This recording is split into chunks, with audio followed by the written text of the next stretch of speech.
Well, here we go again. Another Husker Gridiron halftime spectacular. And despite the shaky end of the first half, Nebraska goes into the locker room with a 2-touchdown lead. And all things considered, based on the disaster that was the block punt there at the end of the half, uh, holding Purdue to just a field goal has to be considered a win. And so, once again, you shake off all of these, you shake off the negative because it's so Yep. easy to go to the negative route, and you look at all the positives of the first half. Nebraska offensively, well, first of all, special teams getting off to a great start with a block punt, Really good short start. field, two short fields really to start the game. Offenses looked fairly decent today. We're seeing the running backs getting involved. We're seeing Dedrick Mills involved in the running game. Defense getting 3 sacks. It's been arguably the most complete half of football, save for the very end. And I'd say even more complete than the Penn State first half, because this was one where you saw all three phases doing their part to contribute here. And when you consider, where Purdue is with the talent that they have on the field, especially at the wide receiver position, I Sure. think that was probably the most complete first half we've seen for the most part this year. Yeah, and John, I think that touchdown drive, I know Nebraska ended up having a couple 3-and-outs afterwards. It is hard to understate how big that touchdown drive was. I got a couple of tweets. Flaw said it really was massive. The offense has not answered the bell all year. Ben said, I can't find the words to describe how enormous it is that they did it in that moment. Just really, really huge. 8 plays, 65 yards. Because I saw the tweets. I imagine you did too. I was having the conversation with the friends. In that moment, that drive, after Purdue was able to make it 20-10, that seemed like a turning point opportunity, good or bad. And so for Nebraska to kind of stiff arm Purdue just a little bit, stave them off, and to still have now a 2-touchdown lead, I was thinking back during the first half to some of the keys that we had on yesterday's program, and a couple of them stood out to me in particular that I think Nebraska's done a really good job with. One was don't let Xander Horvath beat you. He only had 12 yards on 6 carries, a really good job. He does have 38 yards through the air, but they're doing a good job with him. And also the big plays. I was worried that maybe Purdue would be able to get a few big plays, but you look at it, Rondale has 8 catches, but only for 39 yards, 4.9 yards a catch. David Bell, 4 catches, but only 14 yards. Nebraska has done a really good job. They have a few plays above 10 yards, including a 25-yard catch by Wandale, on their offensive side of the ball. So really not a whole lot of big plays, but I think that's been something early on that I've really kept an eye on. They've done a good job in keeping Rondale bottled up, even though, he had to go into the locker room with an injury early on. Purdue's had 2 big plays in the first half, the touchdown pass to Anthrop and the touchdown pass. Anthrop was a first down pass. The pass to King Daru was the other big play of the first half. But for the most part, yeah, Nebraska's had at least as many big plays on defense with the 3 sacks, as we mentioned. They've been getting stops. We talked about it with Damon in the breakdown yesterday that, Nebraska making some plays and tackling guys ahead of the chains was going to be important. Yeah, Purdue did convert a couple of 3rd and longs, but for the most part, I think Nebraska's defense has come up big when they've needed to. Nebraska, by the way, has 4 big plays. When we say big plays, anything that's over 15 yards through the air or 10 yards on the ground. And I like the fact that, for the most part in that first half, while Nebraska only has 30 rushing yards in this game, you got to give credit to Purdue. They're not a team that gives up a lot of rushing yards. They average under 4 yards a carry as a defense. Nebraska's only got 2.1 yards a carry. For one of the rare times this season, Nebraska's thrown the ball more in a half than they have run it, but Martinez has been accurate. Yes, he's missed a couple. He missed a couple of wide open guys. He missed Wandale on a quick cross that would have been a first down. He missed Ramir Johnson on that last drive of the first half that could have avoided the whole block punt. But for the most part, 14 of 19, 134 yards. He's looked pretty confident back there. And even though he can't really get anything going on the ground, for the most part, Nebraska's been able to do it with defense and special teams. And you look at, the 2 big players for Purdue. You mentioned Rondale Moore has 8 catches in the first half for only 39 yards. How about David Bell? He only has 4 catches for 14 yards. Yeah. So, and we talked about someone's got to make plays. Someone's got to win some battles. And I think right now between Boodle and Cam Taylor-Britt, they are winning more than their fair share of battles right now. When you can hold those two guys to under 60 yards of total offense, as important as they are, they have been involved in, I'm looking at the total number here, they've been involved in 13 of Purdue's 40 plays, and they have not been able to get anything on track so far. It has taken Horvath. It has taken King Daru. It has taken Jackson Anthrop, guys that Purdue normally doesn't have to focus as much in their passing game. If Nebraska can continue to do that, then they're going to be in great shape to come out of here with their second win. Yeah, man, they've done a really good job in bottling those guys up. You mentioned Nebraska throwing it more so far than they have run the ball. I know that there's not really a whole lot to like there. 14 carries for 30 yards, 2.1 yards a tote. But that Adrian Martinez touchdown early on, I mean, what a play by him. And how about, too, that we have not seen Luke McCaffrey at the quarterback position. So it seems like they've gone all the way back to it being Adrian's job full time. I did like seeing Luke on the field early. I would like to see him more. I know that he didn't do anything on that play. He carried it for -3 yards, lined up in the backfield with him. But we've seen a lot of misdirection. We have seen Xavier Betts coming across the field. We have seen Wan'Dale Robinson coming across the field. I really like some of that misdirection. And I know it hasn't always worked. One of those Xavier Betts plays, I believe it was a negative catch on that little pop pass, but they did get him the ball in another spot. Yeah, he went -2 yards on that play. His other catch was for 13 yards. So we've just seen some different looks for Nebraska so far, and really, I think a lot of it just comes down to the execution. You mentioned Adrian. He's done a really good job in terms of putting the ball, for the most part, where his receivers can catch it. 14 of 19, 134 yards, only 7.1 yards per pass. He had 1 or 2 late in the first, early in the second that I remember where it was just a little too far out in front of his guys. But I mean, look, man, compared to early in the season and some of the struggles that he had, especially against that really good Northwestern defense, and looking back to last year too, there was one play, it was coming towards the bottom of the screen where it was a little flare, and he got it to the guy, and the guy got it with room to run, and those are the types of plays that if they're not negative or if they're not going for no yardage, like just picking up 4, 5, 6 yards, which I believe that one did, it's huge. They were unable to do it for the majority of last year, and they've been able to do it a few times today. To Tanner's point, yeah, I think Nebraska might be working on something bigger down the field. I like what Nebraska has done so far in terms of their short passing game.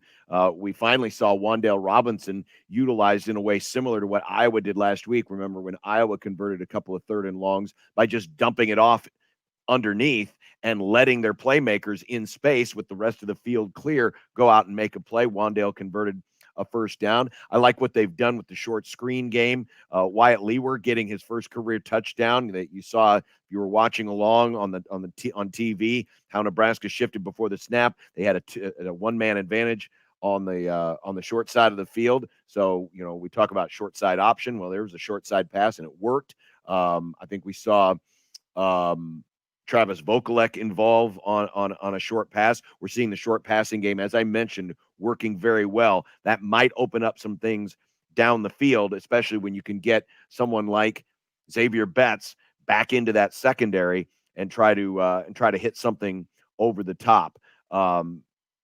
The first half targets for Nebraska so far, Wan'Dale's been targeted 7 times. Mm-hmm. Levi Falk 3, Xavier Betts 2. Yes, your eyes aren't deceiving you. Xavier Betts actually had a downfield catch in this game, which very rarely happens.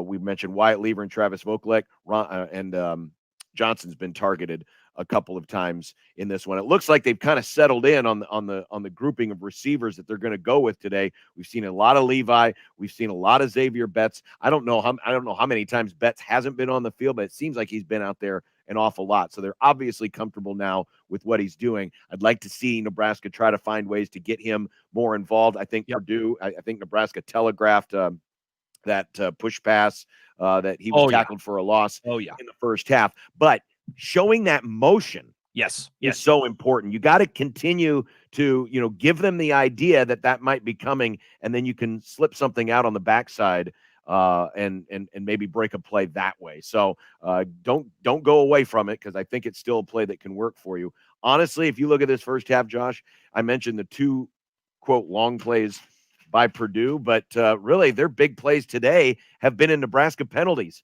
All 4 penalties have been on personal foul penalties or unsportsmanlike conduct penalties for 60 yards. Those really have been the biggest plays for Purdue for the most part in this game. Yeah, and I saw a lot of folks, especially after you had shared a thing about penalties this morning. Purdue has been called for some holding penalties, which I know it seemed like there was a parade that was perhaps about to take place in Lincoln. It seems like Jack Mitchell was baking a cake for these holding calls that were called on Purdue. 5 penalties for 46 yards for the Boilermakers, 4 for 60 for the Cornhuskers. And look, this is the second straight game now, right, where Nebraska's going to get the ball to start the second half. I love it. I love that they're going to have a chance now to come out and score again. They were able to do so against Iowa 6 days ago, or excuse me, 8 days ago. Let's see if they can do it again to start out this half versus Purdue, because like this is a game, and I'm seeing it on social media. I don't think either fan base is really that pleased with their performance, with the performances of their programs overall this year. So I think both are kind of waiting for the shoe to drop. If Nebraska is able to come out, and even 17 would be nice, but man, if they're able to go up by 21, absolutely huge. And speaking, by the way, of 17,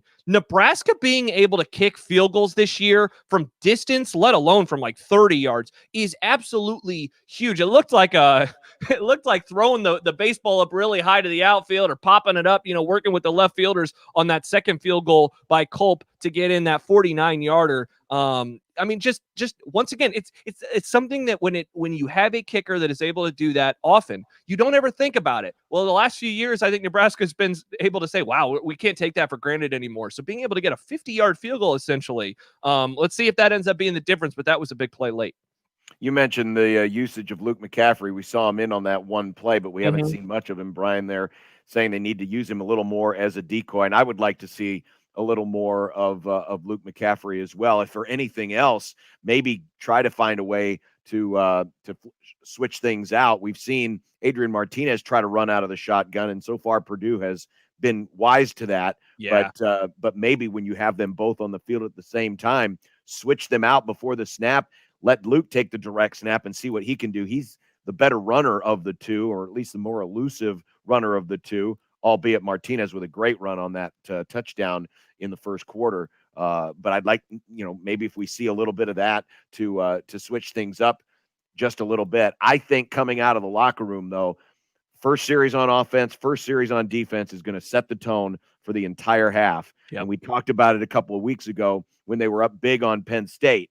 We thought maybe Penn State would be taken out of their run game because they were behind so much. To their credit, they stuck with it. It worked, and it almost worked enough to get them the victory. But this first drive, you said it, Nebraska's going to get the ball first. If they can get down and get points out of this drive, extend the lead back up to 3 possessions, that would be big. And then the defense coming out and making an early statement, because right now, there are a lot of people, and they're probably in that locker room going, we've been here before. We've been ahead big before at halftime, and we've let the other team come back into the game. I agree with you. The ability for Nebraska to shut down Xander Horvath has been key, especially on that fourth down. That things could have really gone sideways quicker. Look at the last 2 series for Purdue. They get the penalty on Cam Taylor-Britt that sets them up at the plus 40-yard line, then get stuffed on consecutive short yardage plays to turn the ball over on downs. Unfortunately, Nebraska has to punt it back, and then only allowing the field goal after the block punt. Don't underestimate how important that is. I know that it's frustrating that Nebraska gave up points in the first place, but when you consider how many times Nebraska has put themselves in bad situations and the other team has helped make it worse, for Nebraska to hold them to just 3 points, especially when they had a chance to hit David Bell in the back corner of the end zone. Fortunately, Cam Taylor-Britt did just enough to get that momentum and shove him out of bounds so that he couldn't get that foot down. That's big. I know you hate to give up points in that spot, for sure, but that was big that Nebraska's defense rose to the occasion. and didn't give them a quick touchdown, because I guarantee if this is a 10-point game instead of a 14-point game, there's a lot more momentum in that Purdue locker room. Purdue's got to be thinking about, hey, we missed not one but two opportunities at the end of that half. They should have had points on the drive before, and they only got 3 points on the last drive. So two things off of what you just said. I think Nebraska's done a really good job at a lot of those 50-50 balls. And I don't really know if you'd consider that a 50-50 ball, but there was a few, especially early in the game, where I thought Nebraska's defensive backs made some good plays on it and take away big gains, big chunk plays for Purdue. The other thing, just, big picture with the second half, Adrian points out something that the Big Ten Network just said. He says Nebraska's been outscored by 59 points in the second half. Collapse is coming. I mean, you just do the math on it, John. That's essentially 12 points per game throughout the first 5 games this year. 12 points would put Purdue within a couple. So I'm not willing to go out and say this game is over, because it's obviously not. We have seen some crazy things happen in the second half this year. That's why I think this first drive is just going to be massive. Just especially, man, if they were able to do it methodically and take some time off the clock. One of the things that you said on the show this week was, can Nebraska have 5 touchdown drives in this game? Well, they got 3, and then they have 2 other scoring drives. They got 3. I know. One of them was 1 yard. I know. I'm just saying That's not a drive. I'm sorry. Okay, they got 2. Well, then they got 1 because the other one was 17 yards. So hey, they're up by 2 touchdowns though. Here's your drives. 1 play 1 yard, 3 plays 17 yards, 8 plays 37 yards. Now, the last 2 scoring drives. Last 2 scoring drives were legit. 9 for 44, 8 for 65. But then the last 2, Nebraska goes 3 and out. But yeah, I get your point. They do. They do need to do something here, and it kind of goes to the point there Randy's making. Do you think the Huskers should focus on gaining momentum on the ground and win time of possession? Sure, you'd like to do that, but I think right now the way Nebraska is moving the ball, don't change what's working. Build off of the success that you've had. If you're doing it by being able to throw short, I think Adrian's throwing it fairly well today. And then you can work in some things. I was encouraged when I saw Dedrick Mills. That might be his longest run of the year, 11 yards. He had that 11-yard run. That might be his longest run of the year. But continue to do what you're doing well. This is not an offense that's necessarily predicated on holding the ball and, playing it 3-4 yards at a time. Keep doing what you're doing, because I think it is working. I don't know if Purdue has an answer. Remember, this is a defense that does not generate a lot of negative plays. So really, it's up to Nebraska to make those negative plays. And I know there may have been some folks, I think we had a comment that was a little bit earlier that said they didn't like the play calling on the drive before when Nebraska was pinned at their 10-yard line with 3 minutes left. I didn't mind it. No, I didn't mind it, because you don't want to force any mistakes. I mean, the first 2 times you put the ball in Adrian's hands and you try to run, and you give credit to Purdue for stopping him and forcing a 3rd and long. I don't have a problem with Nebraska not being uber aggressive there. In that spot on the field, put the ball in Adrian's hands, see if he can make some positive yards. And if he does, then you can go for it. But I didn't have any problem with what Nebraska and what Scott Frost did inside their own 10-yard line, because you're just begging. Again, Purdue's not going to make negative plays. You have to make negative plays for them. Don't give them that chance. And maybe this is kind of not defeatist, but maybe it's participation trophy of me to say, but Nebraska, I felt like they were already playing with house money with their offense, getting the drive before that to get a touchdown. It's so late in the first half. We have seen, dude, I mean, the fact that a block punt happened and it only ended up in a field goal, I think that you're happy with that. So, like, we've seen back-breaking mistakes in football before. I've seen in a million games where something dumb happens at the end of the first half and a team is able to get a touchdown, and suddenly all the momentum of that previous drive goes away. So, yeah, I am with you. I was okay with the play calling. They were so backed up, and they had just gone down the field and scored a touchdown. So I was okay with that. I was fine with it. Nebraska in the first half, as we mentioned, not much on neither team really had much on the ground in the first half. 30 yards for Nebraska. And technically right now, Purdue is at 0 yards rushing.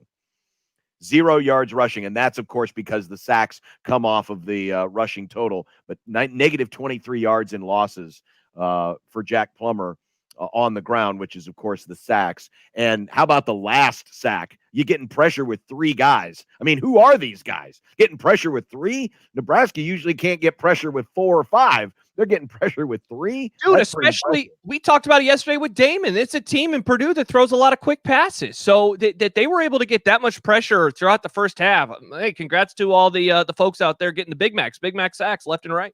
Yeah, get your Big Mac sacks. All right, second half is just about ready to begin. Don't forget, Michael and Ravi have Big Red Overreaction tonight on 1620 The Zone, 1620thezone.com, and 1019 The Keg. So tune in on the radio side for all the reaction from this game. Josh and I will be back with you on Monday for complete reaction and a look ahead to what we hope will be a Minnesota game next week. Thanks, everybody, for watching here on Stibbs TV. Get well soon, Stibbs.